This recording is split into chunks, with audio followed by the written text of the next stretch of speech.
And he told me once, you'll never be rich on active duty, but you will be comfortable. And I just think that's BS. I'm calling BS on that. You can become rich on active duty.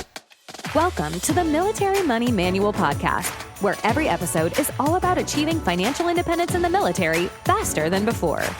We believe personal finance shouldn't be boring or intimidating. Building wealth can be simple, and financial freedom is the ultimate financial goal. Now, here's your hosts, Spencer and Jamie. Hello, podcast listeners. Spencer Reese here from militarymoneymanual.com, host of the Military Money Manual podcast, joined, as I am almost every single episode. Jamie, thanks for joining me once again. You kind of have to be here, though. You don't really have a choice, do you? Yeah, I got a choice. I'm still on active duty. I'm busy, but I'm happy to be here with you because today we're going to talk about something that we both experience, and we're going to talk specifically about things we wish we knew as a young officer or things that we would want to share with someone who's straight out of the service academy, ROTC or OCS. A lot of people commissioning around this time of year. First of all, congratulations. Or if you've been in for a while, this is specifically going to be tailored to officers, and we'll have a separate one for enlisted service members. But first of all, congratulations, and listen up. You know, hopefully this is under an hour recording, but we do tend to run on sometimes. But I think of this as the under 1 hour conversations that I would have with a young officer who just reported to my squadron. So if, someone comes in and, Second Lieutenant Jimmy, and he's all gung-ho to make some great changes. First of all, slow down, LT. Second of all, listen to your senior NCOs and listen up to this money talk. And I think if you apply, the principles, the tips, the hacks, the ideas that we have in this episode, you can go really far. Officer pay ramps up extremely quickly, and you have an awesome opportunity here. Even if you just do one enlistment, one commission, 1 4-year period, you can really set yourself up for financial success for the rest of your life. You can really build the habits that are going to make you successful if you stay in for 12 years like I did, or 20 years or longer, or if you get out after 4 years, like I said. When I first came in, Jamie, I'd just share a couple stories about Spencer as a new officer. I was living paycheck to paycheck. I had a lot of student loans to pay off. I went through pilot training. I got married right at the end of pilot training. And my new wife shows up and she takes a look at my, rudimentary budget that I've been keeping in an Excel spreadsheet.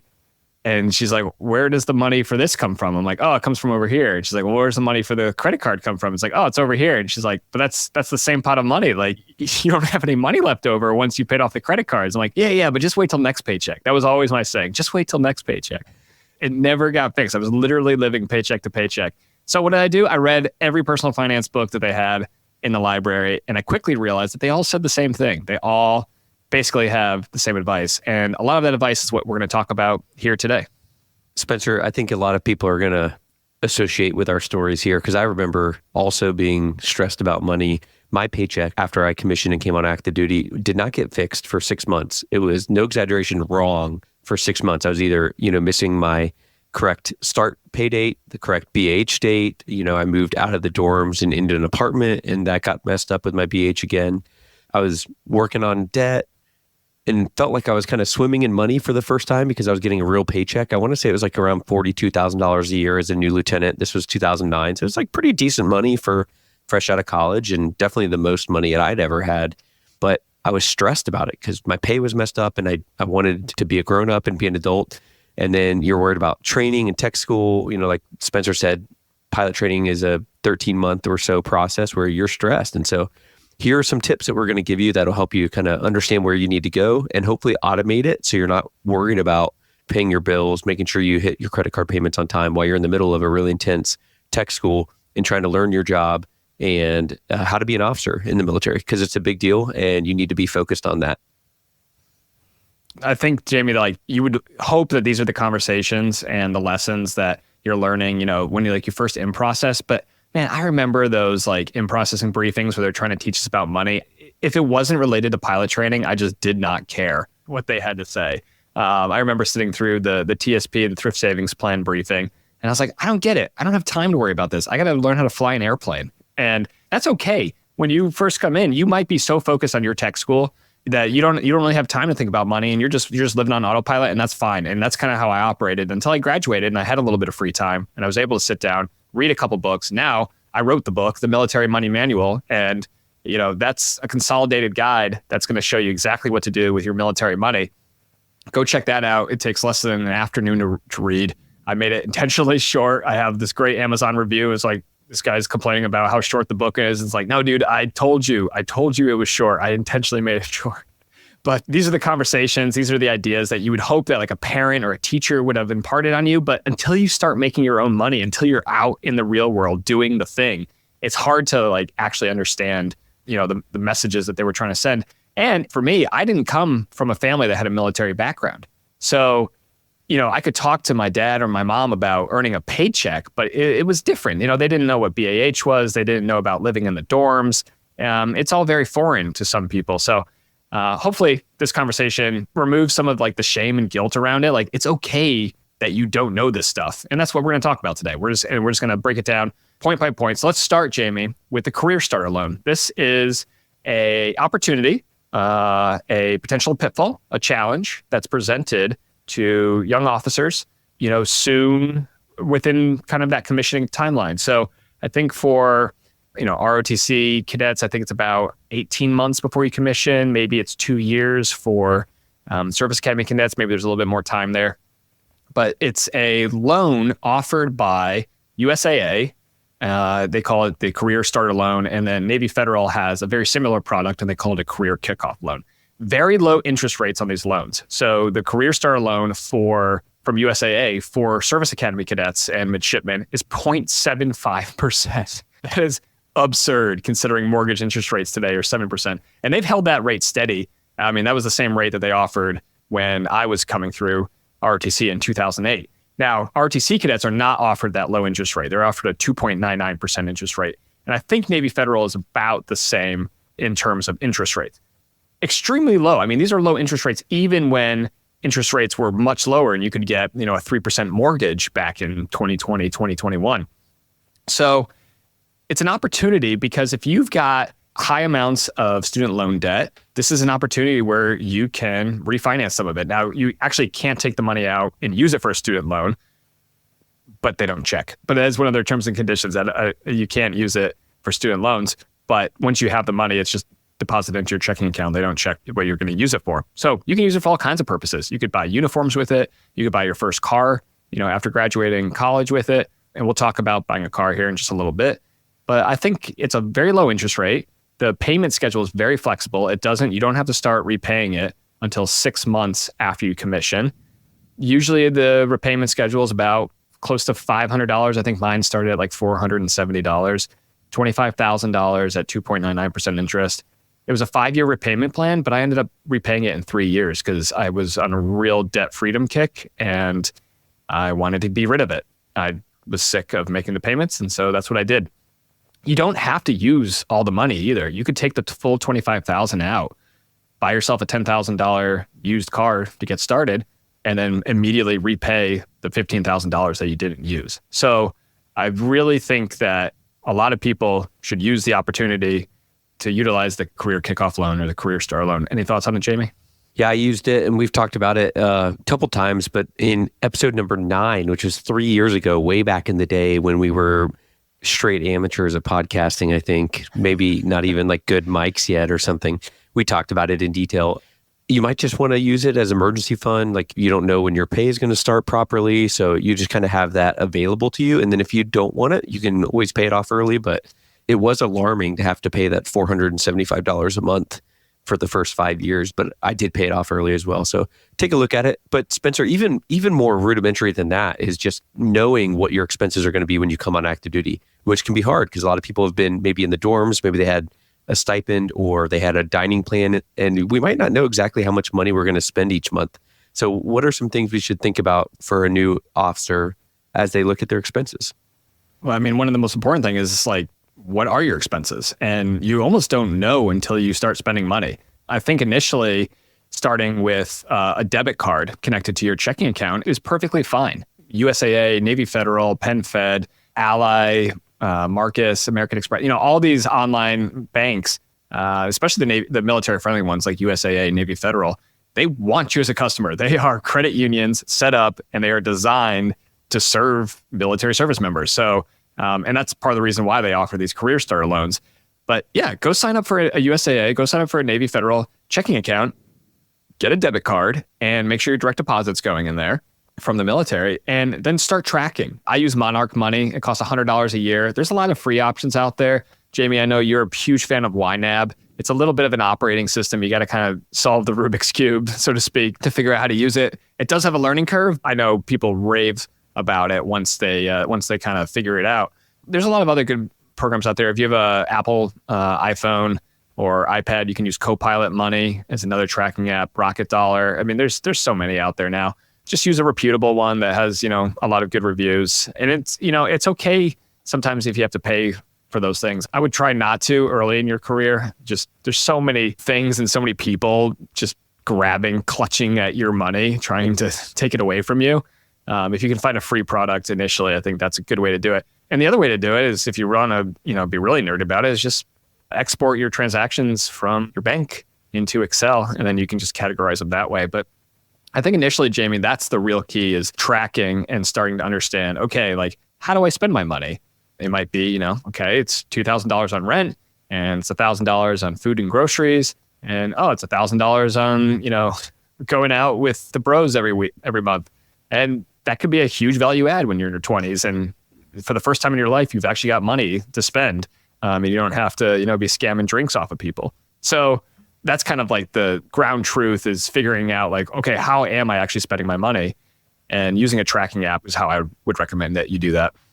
All right. And then once you determine what your expenses are going to be, are there any kind of overarching rules of what we do with that knowledge?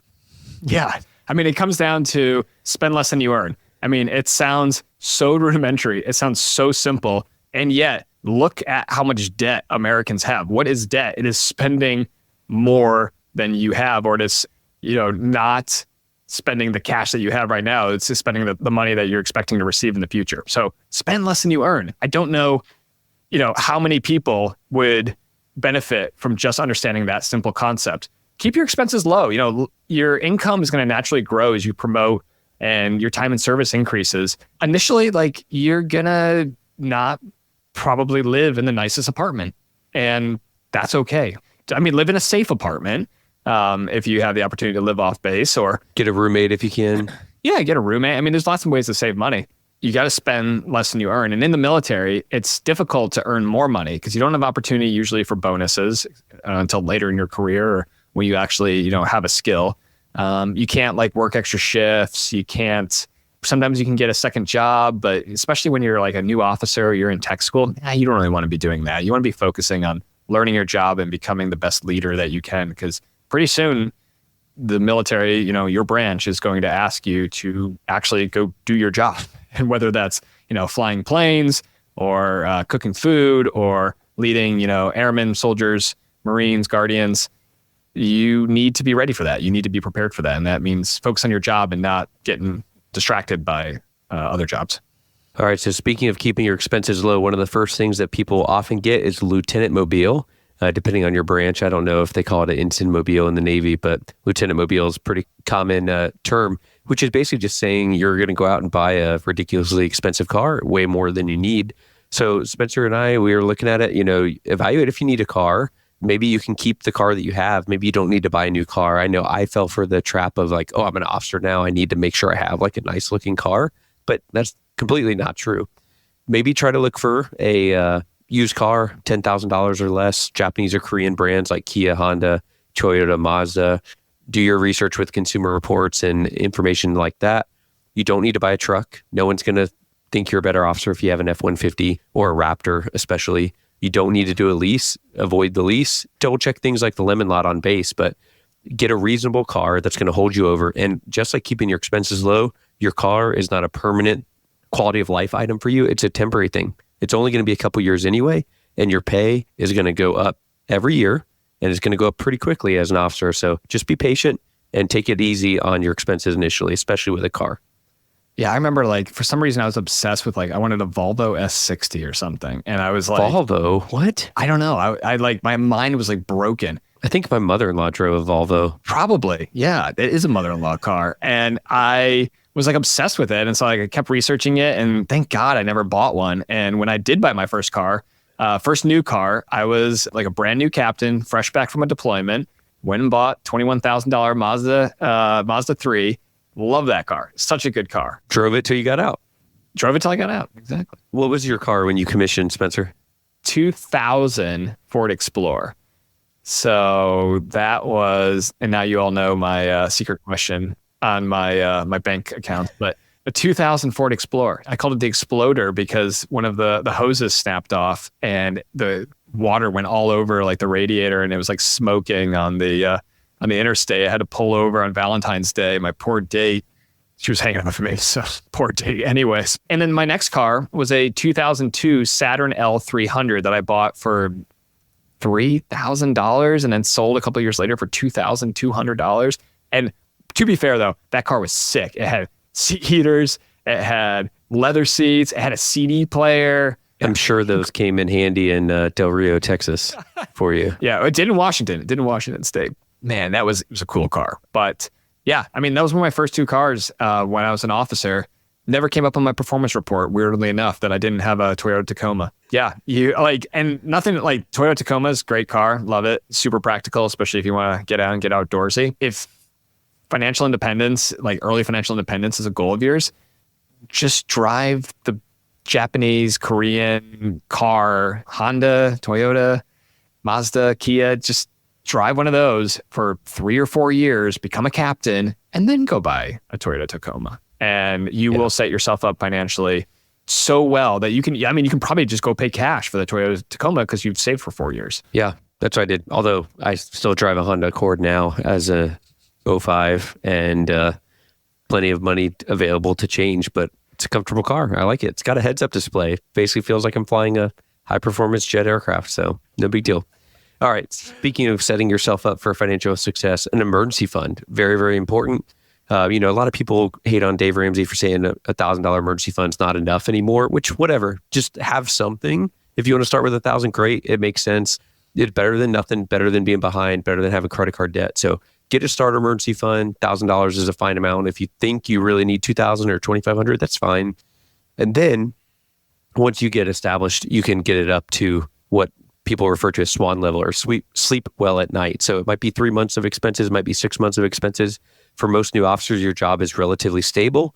Even if you wash out of your tech school training, they're probably going to recategorize you and retrain you because you owe a 4 or 5 year commitment for most people right off the bat. So start with some emergency fund you have on cash available for the car repairs, your Ford Explorer exploding, your Volvo needing a new tire, or whatever your situation may be.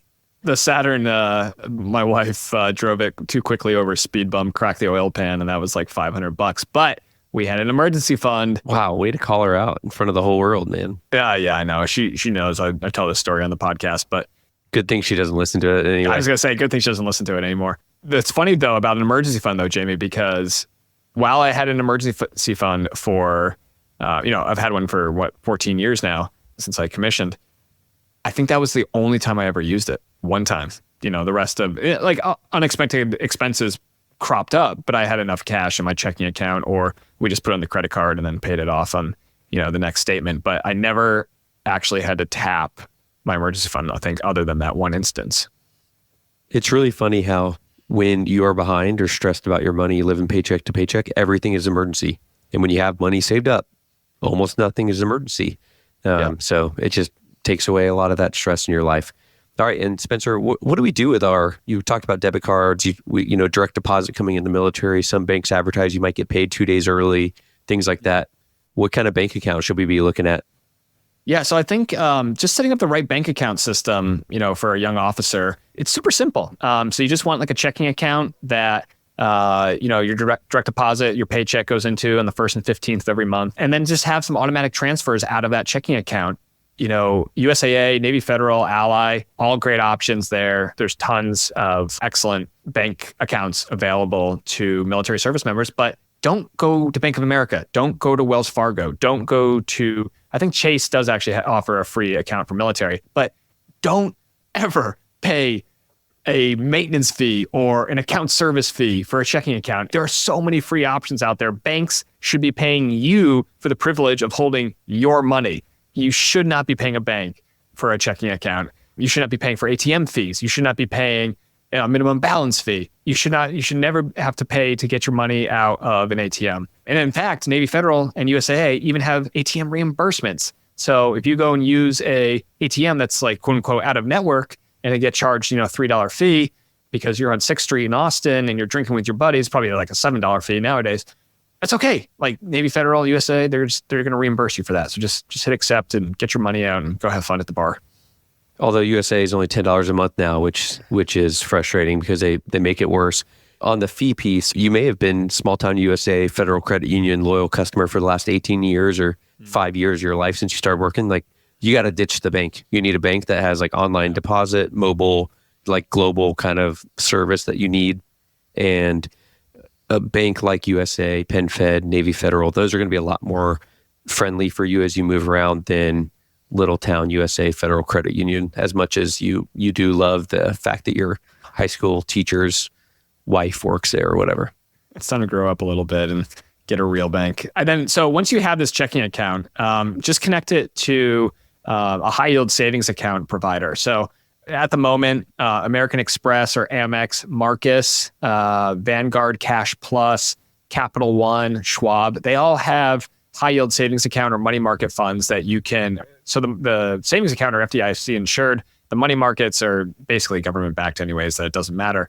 You can put your money there. And I mean, at the moment, they're offering 4 and 5 and over 5% interest on a lot of their deposits. So now that's not always true. So probably somebody's going to probably come listen to this podcast in 2 or 5 years or something and be like, I can only get 1%. Sorry, like interest rates change. But at the moment, there are high yield savings accounts. And if you have the opportunity and you're saving for something like a wedding or a down payment on a house or an emergency fund, get it out of your checking account that's not paying you any interest and put it into something that's at least giving you some interest. All right, Jamie. So you've got your checking account, you've got your high yield savings account. Most of your expenses are probably going to your debit card initially, but I think pretty quickly you can, especially with your military officer pay, you can get a no annual fee credit card for the first 6 months to build your credit score. So start with a no annual fee card. If you have like absolutely no credit score whatsoever, Navy Federal, USAA, they have secured cards. So you just deposit like $500 into a savings account and that is your collateral basically. And credit cards, they, especially if you grew up in a Dave Ramsey family, they're evil. You'll fall into the trap of, high interest debt immediately. And it's just not true. It's just, every time I hear like a story of like someone's like, I don't know how I racked up $30,000 in credit card debt. It's like, well, when they mailed you that thing that said, pay us by this date, did you do that? No, I didn't do that. Okay, well, you have to pay the card off with money. So I think the most important thing there is connect when you do open up a credit card, make sure it's a no annual fee card, no annual fee for everyone, not just no annual fee for military. And we're not going to really talk about travel hacking and credit cards in this because we have tons of episodes about that. This is just getting started as a new officer. That's what this podcast is about. So get a no annual fee card. That's going to be your oldest card. So I've got a USAA card that I opened, I think in 6 or 8. And I don't put any money on it except it pays my like auto insurance, like once a year. And that's what keeps that account alive. But my credit history is, 15 years old because I've got that super old account open. It's a no annual fee card.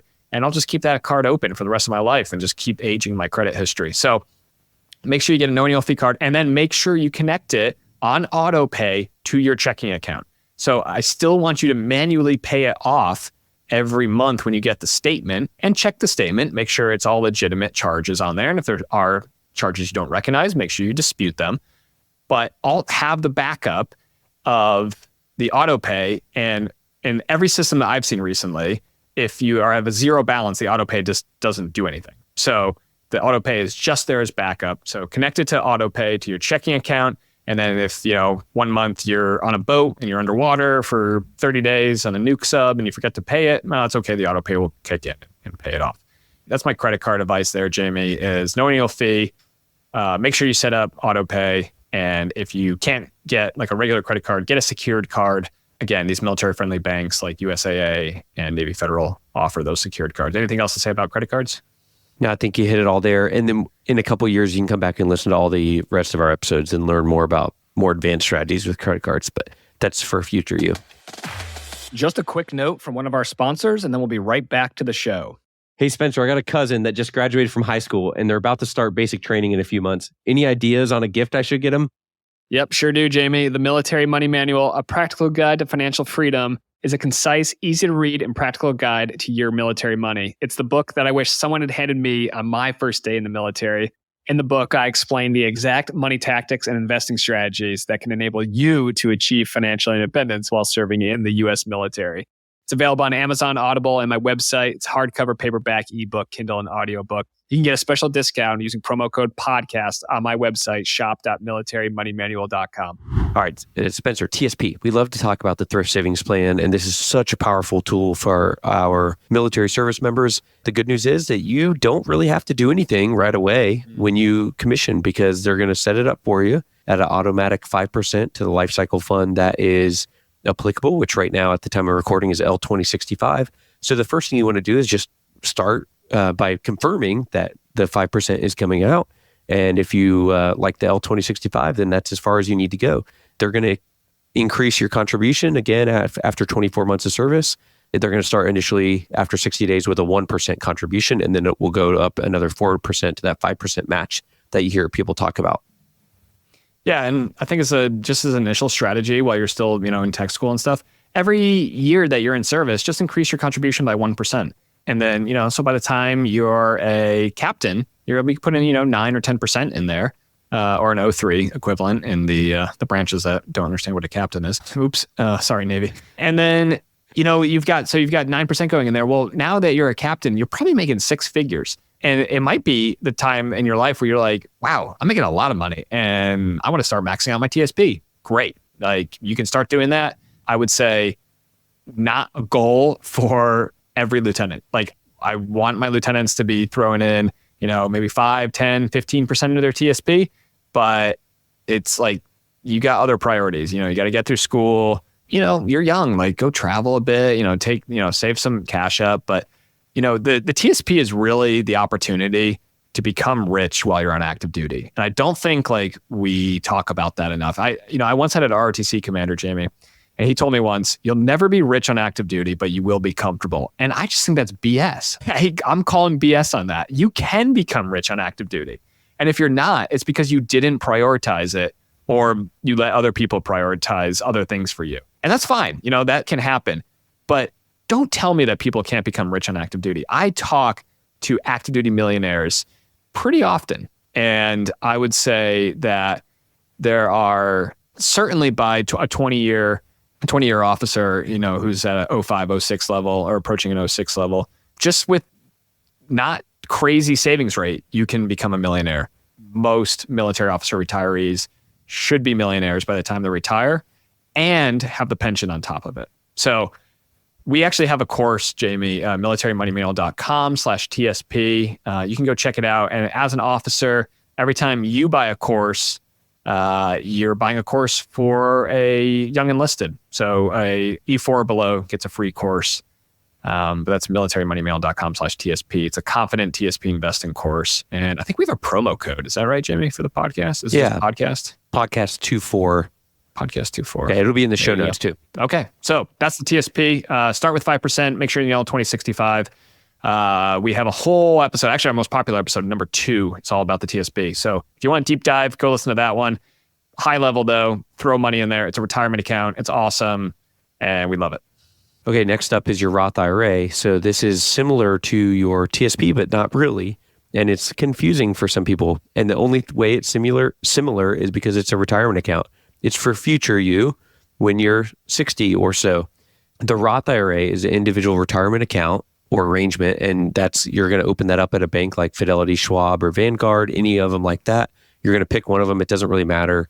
Spencer and I both use Vanguard, but that doesn't mean that that's the best one. It's just the one that we were with. They each have their pros and cons. And then you can do something as simple as buying a total stock market index fund, whichever one you pick for whichever bank. They all offer them. It's a relatively low fee. And then you just kind of contribute and you set and forget it. And right now, each year, the annual contribution limit is different. But right now, I'm contributing, I think, around $516 a month for my wife and me. And then we max it out throughout the year. Yeah. So if you're at Vanguard, we mentioned like a total US stock market index fund. So you're buying every single stock in the United States with one fund. So at Vanguard, it's VTSAX. That's the mutual fund version. Or you can buy the ETF, which is just another flavor of it. It's a little bit easier to buy sometimes. That's VTI is the symbol there. If you're looking it up, if you're at Fidelity, you can use FZROX. That's FZROX.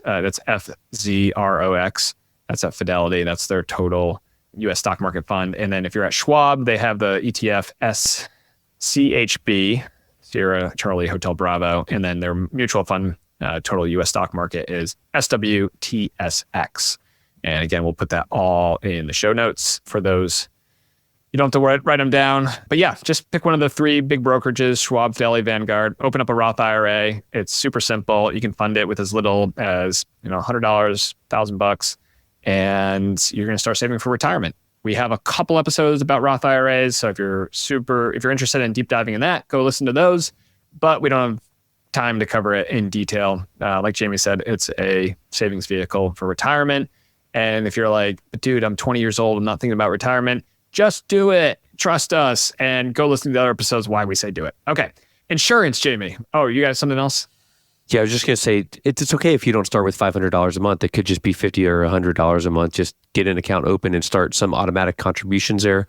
And as you go, like Spencer said, increasing 1% a year to your TSP, you can also ratchet up your IRA contributions over the years.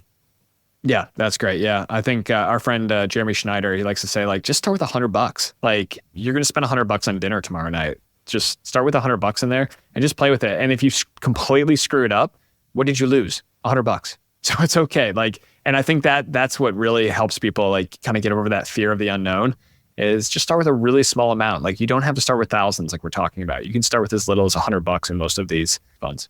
Okay, so next, Jimmy, I want to talk about insurance for a young officer. So I think typically your insurance needs are very simple when you're coming into the military as a new officer. So life insurance, you've got SGLI coverage, that's service members group life insurance, $500,000 policy. What does it cost these days? Less than $30? I think it's $31.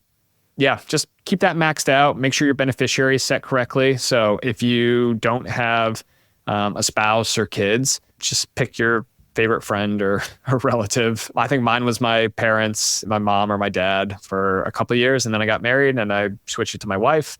And if I had kids, I would probably just keep it as my wife, but have the kids as, secondary beneficiaries if we, like my wife and I were both to go in a car crash. So that's SGLI. Reassess that insurance, that life insurance need as your family grows.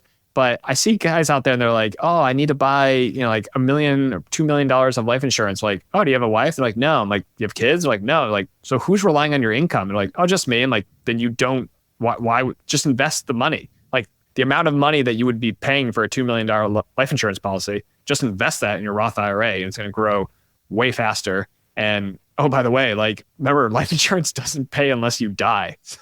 There's no benefit to anybody if that amount does get paid out. Like we said with the banks too, you might be used to your small town USA insurance policy for your auto coverage. Just know that you need to shop around, probably USA, Geico, State Farm, like whatever else. Your cousin that has your small town insurance agent might not be the best rate for you as you move overseas. They might not even be able to be licensed in that state. So you might have to get a whole new policy as you move around. And then maybe every 6 to 12 months, you want to shop around and make sure that you're still getting a good rate with the same coverage comparing between companies. Yeah, I think we would just compare insurance rates every time we PCS'd, unless it shot up, like really high. I think one year in New Jersey, we were paying like $1,000 a year, and then all of a sudden it was like $1,500. And I was like, what the heck? And I went and got a couple other quotes and got it back down to like $1,200.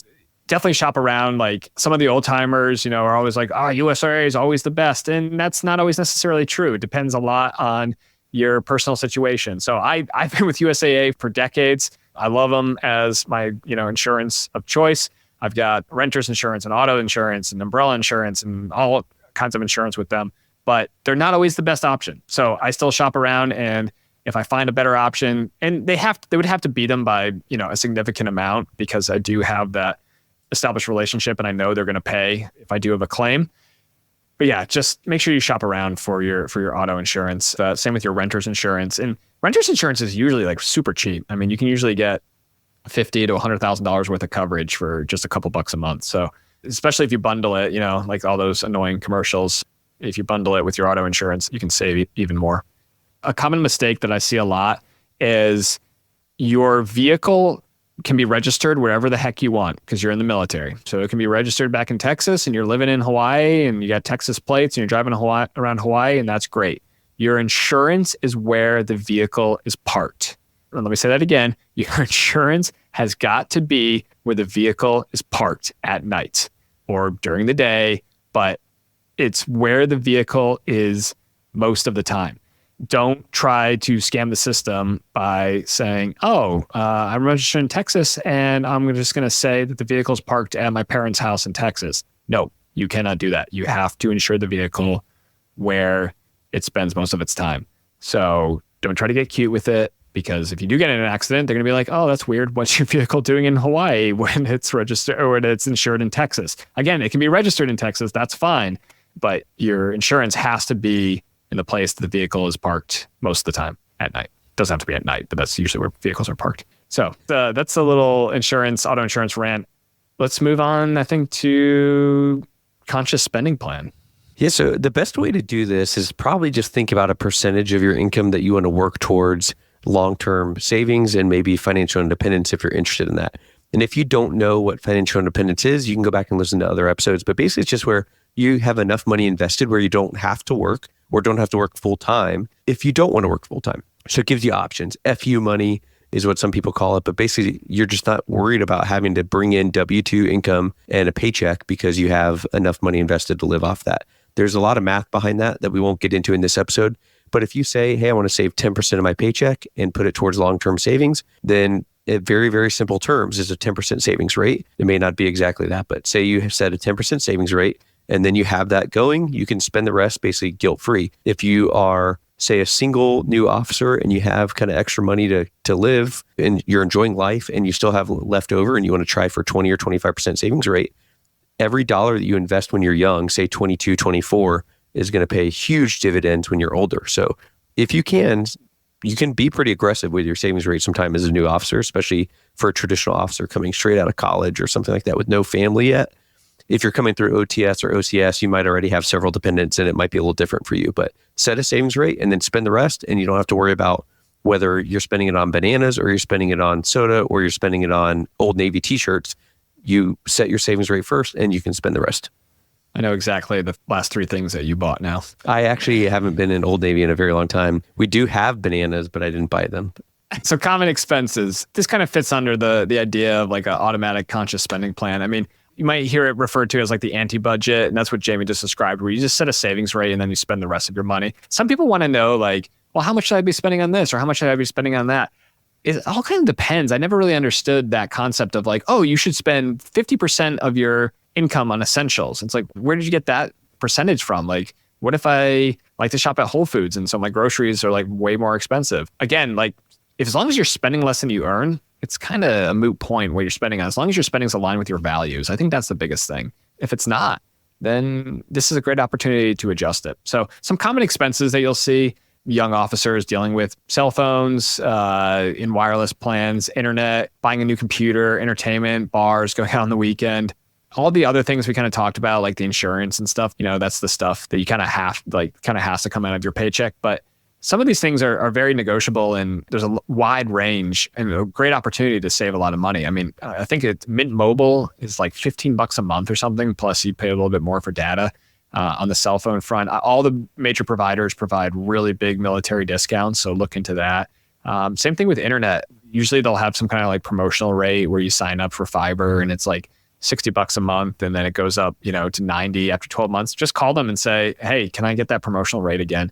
I've had a lot of luck doing that over the years and keeping my costs low like that. If you're stationed overseas, so like if you're in Italy, Germany, England, Japan, Korea, there's this app called Wise, W-I-S-E, and it lets you set up local bank accounts. And so you can transfer money very easily. And it's a lot better system and much lower fee than what we used to have to deal with when we lived overseas. So Highly recommend that you look into Wise for safe and cheap international currency conversions. You can find them. They used to be called TransferWise, and now it's just Wise. It's wise.com. So you can check that out. All right, Jamie. Now it's time to get a little controversial. Real estate. Okay, number one tip. You got to go buy 5 houses. Use your VA loan with... Just kidding. Get a fourplex. Use your VA loan. Get a fourplex. Live in one of them. Rent out all the other ones. You'll be $1 million. No, come on. Okay, so Spencer and I are kind of proponents of not buying a house on active duty, and let us explain a little bit about why. We've done it a few times before. I'm just going to say, Jamie, don't buy a house on active duty. If anybody ever comes and talks to me and wants to know what my advice is, it is do not buy a home on active duty. If they argue with me and they're like, no, it's great because of this, this, and this. Okay, you've done your research. It is a good deal. If you are hesitant, if you are on the fence about this, don't buy a house on active duty. One of the reasons we say this is a lot of people think renting is just throwing away money, and it's not. When you rent, you're paying for the convenience of not having to do the repairs, being able to just turn in your keys and walk away, calling the landlord at 2 a.m. instead of you having to call for 24-hour plumbing repairs. We say this a lot, but remember, the mortgage is, your monthly mortgage payment is the lowest, the minimum amount you'll have to pay per month. The rent that you pay is the most you'll ever have to pay per month. So even if it seems like a mortgage is quote unquote cheaper, just remember the air conditioning, the roof, the homeowner's insurance differences, all the things that go into be a homeowner, the toilet repairs and the closet door that breaks and the paint and the new carpet, HOA fees, all of this is not your responsibility when you're the renter. And what you will need when you're in the military is you're going to learn really quickly that you have no choice in your life. And when they tell you to move, you move. When they tell you to deploy, you deploy. And so that might mean you're moving out of your house with not a lot of notice. Most families do not want to be adding the stress of selling a house in the middle of their PCS or deployment cycle, because what we saw in 2008 timeframe is a lot of people were having to do short sales or declare bankruptcy because they couldn't afford their house payments, or they couldn't sell their house and pay it off with the bank because they owed too much. So be really, really careful. I'll take a slightly softer approach than Spencer, but be really, really careful before you buy a house, but definitely not really something the average new officer needs to be looking at. Yeah, especially like as an officer, typically you're going to be moving every 2, 3, 4 years. You have no idea what the future holds. You don't know where you want to live. You are this like young fawn, this baby deer, and you don't even know how to walk yet. Why would you throw the burden, the stress of real estate, of owning a piece of property into that? No, don't. Just rent while you're on active duty. Now, if you've been in 15 years and you're like, we're retiring to Charleston, South Carolina, we've picked out the neighborhood and all of our friends live there, and we've got we're looking at a $400,000 4-bedroom house for us and our 2 kids. Great. Okay. You've got to figure it out. You have permission. Go buy a home on active duty. But for the rest of you, no, do not buy a home on active duty. I'm taking a hard line on this, Jamie. I'm sick. I just had this person on Reddit and they said, has anybody used forbearance on a mortgage due to a PCS? And I was like, well, what are you talking about? And they said, I'm being PCS'd and I can't afford to make the mortgage payments and the rent payment in the new place that I'm moving to. And I was like, well, that's the deal though. Like when you buy a house is you assume the risk and you have to pay the mortgage. And they said, right, I understand that. Forbearance is basically, like a pause on your loan payments. You do have to make it up.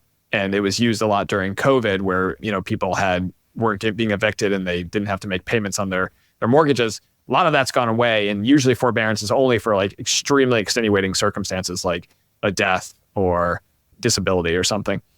Usually I don't think military PCS counts because you're assuming that risk when you buy a house. And so I'm starting to see a lot more of these pop up on the different social medias. Interest rates are super high at the moment. If you bought a house in the last year or two, you are probably paying a lot of interest in your mortgage.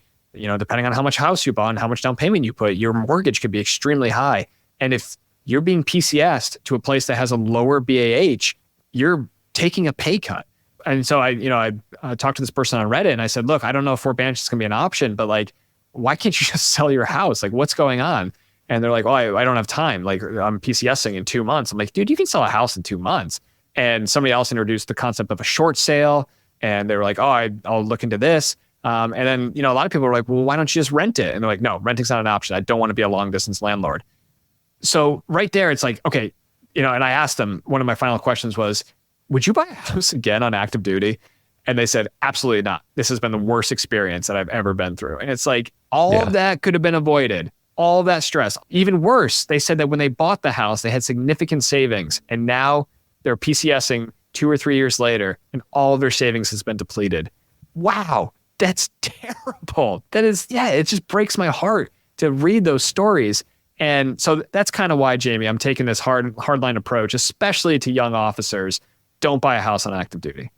I'll share another story. I've mentioned it on the episode before, but I had a captain I was talking to in the Air Force, and she was told that she was going to be at her duty station for another 4 years. So she bought a house, and then 3 months later after closing, she got orders to PCS. So even if you have a pretty good hunch that you're going to be staying somewhere, you never know. It's just part of the military life. Just a quick note from one of our sponsors, and then we'll be right back to the show. It's no secret Spencer and I are both huge fans of the Thrift Saving Plan, the military's version of the 401k retirement plan.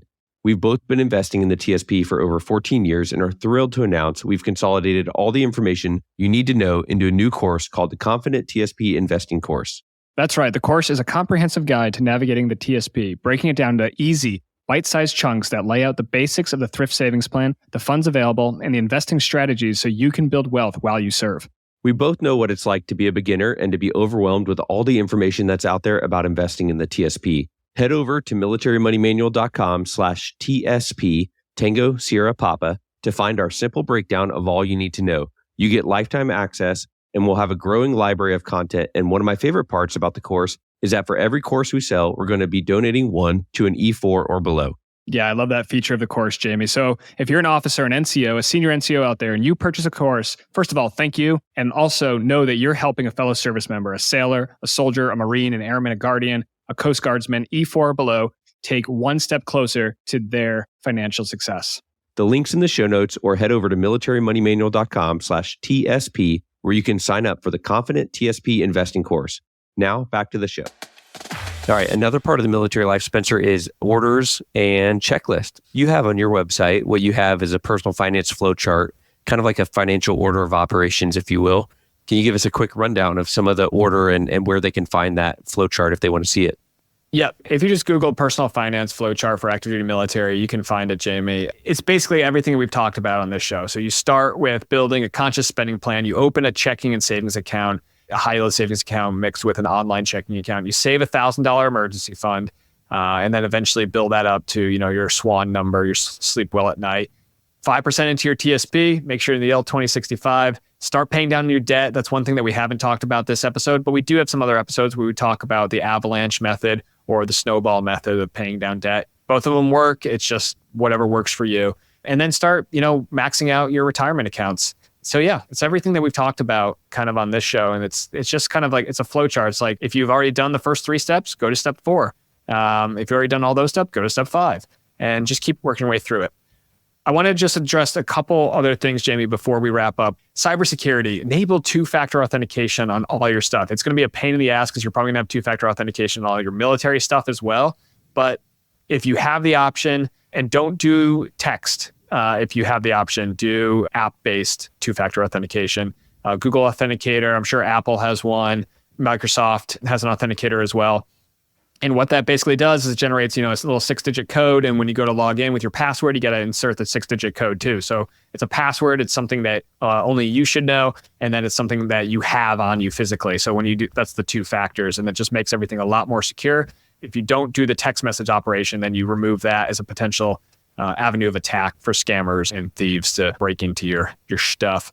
Finally, Jamie, I'll just say, ignore the financial news. Like, a lot of people try to juice their returns, cryptocurrency. There's all these, you just go on Instagram or TikTok and you can find all these terrible financial advice. You don't need a seasonal TSP investing strategy. Buy and hold low-cost index funds or the LADS method like I talk about in my book. That's the only strategy that really works. Anybody else who tells you otherwise, come on. You got to literally show me the money. Like, show me how you're invested and show me the results over the next 100 years. You can't, because anybody who claims that they've unlocked the secret, it's definitely not unlocked the secret, and they're trying to sell you something. But yeah, just turn it off. Stay off Market Watch, stay off CNBC, and stay away from all the other BS that's out there. And then I think my parting words to this potential young lieutenant who's just had to sit through this hour of me berating them on all financial products is have fun, dream big, set ambitious goals, build the life you want, and then save for it. Live outside the spreadsheet. Most people don't have that problem. That's definitely a money nerd like me and Jamie problem, where we love the comfort of our spreadsheets. You shouldn't be. I love your spreadsheets. Just enjoy the ride. I mean, you're never going to be a young military officer ever again. There's going to be opportunities. There's going to be things that you're going to be able to do that you're never going to be able to do it again. So take pictures, make memories, and enjoy it. The piece of advice I'd like to leave you with, this applies both financially and to your professional career, is just control what you can control and focus on that, and try not to worry about the rest too much. So I used to tell my students as a pilot instructor, teaching people to fly, you can control a couple things: your attitude, your teachability, how well you know your general knowledge, like how well prepared you are for the flight. You can't control the weather. You can't control how well the jet's going to fly that day, or maintenance issues, or how well your formation lead or wingman's going to fly. You can't control that, but you can control your preparation, your attitude, and your motivation. And in financial realm for a new officer, you can control your savings rate, how easy you make it, and how easy you make your plan to survive the turmoil of a new career and the busy days. You can control how much you spend, and the rest of it, like what the stock market does, you can't control. What your friend is doing with their Raptor F-150 or with their Volvo. If you are friends with someone driving a Volvo, you can't control it. So just focus on what you can control, and you're out for a great career, whether it's 4 years or 20 years or 12 years or whatever. The military is very challenging, but also incredibly rewarding. And being an officer is a big responsibility. Make sure you take care of yourself, and we're here with you along the way. And if you listen to this episode still and you've been an officer for a while, we'd love to hear from you and share other advice that we get from you guys. You can reach out to us at podcast@militarymoneymanual.com, or you can DM us on Instagram @militarymoneymanual. Yeah, and if you enjoy the episode, a 5-star review on Spotify is the best way to say thanks, and we appreciate it. We'll catch you in the next episode of the Military Money Manual podcast.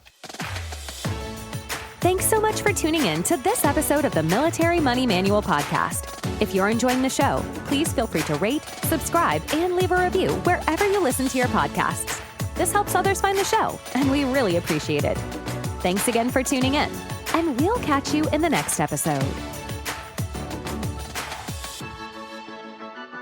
The views and opinions presented here are those of the speakers and do not necessarily represent the views of the DoD or its components. Reference to any commercial products or services does not constitute DoD endorsement of those products or services.